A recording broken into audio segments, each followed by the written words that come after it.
তার মধ্যে অসংখ্য লোক রয়েছে। অসংখ্য লোক থাকার পরেও আমরা কিছু সংখ্যক লোক আমরা এই মজলিসে আমরা সমাবেত হতে পেরেছি।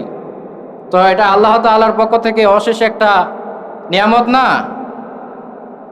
তো এই জন্য আমরা আরেকবার শুকরিয়া আদায় করি, আলহামদুলিল্লাহ।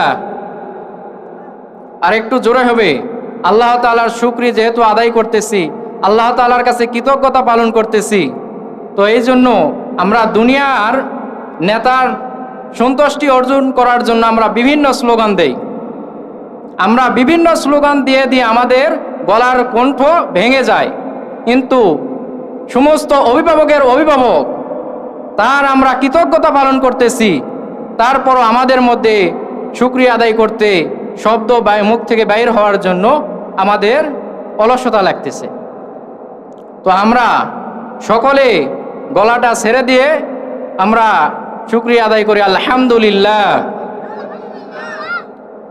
মানবতা মুক্তির দূত, দুজাহানের সর্দার, শাফিউল মুজরিমিন, রাহমাতুল লিল আলামিন, গুনাহগার উম্মতের কান্ডারি, রহমতের ভান্ডারি, আহমদে মোস্তফা, মুহাম্মদে মোস্তফা, সকলে পাঠ করি সাল্লাল্লাহু আলাইহি ওয়াসাল্লাম।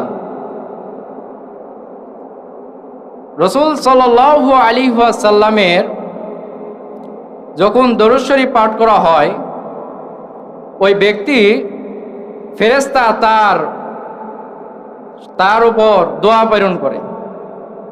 আমরা মানব জাতি, আমরা দোয়া করলে দোয়ার মধ্যে বিভিন্ন ধরনের বিভিন্ন কারণে কমতি আসে, কিন্তু একটা ফেরেশতা যখন একটা মানবের জন্য দোয়া করবে, তার মধ্যে কবুল হওয়ার জন্য কোনো কমতি থাকে না। তো এই জন্য আমরা আরেকবার রাসূল সাল্লাল্লাহু আলাইহি ওয়াসাল্লামের প্রতি দরুদ পাঠ করি, সকলে বলি সাল্লাল্লাহু আলাইহি ওয়াসাল্লাম। সমস্ত উপস্থিতি শ্রোতাবিন্দু, আমি এখানে আয়াত পাঠ করেছি এবং হাদিসও পাঠ করেছি। তার মধ্যে থেকে আমি প্রথমে যে হাদিসটা পাঠ করেছি, হাকুল মুসলিমি আলাল মুসলিমি খামস, একজন মুসলমান আরেকজন মুসলমানের উপর 5টি হক রয়েছে। 5টি হক রয়েছে।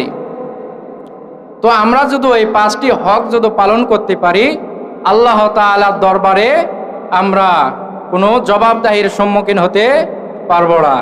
আমরা যদি জবাবদাহির সম্মুখে যাই, তাহলে সেই জাহান্নাম ভয়ঙ্কর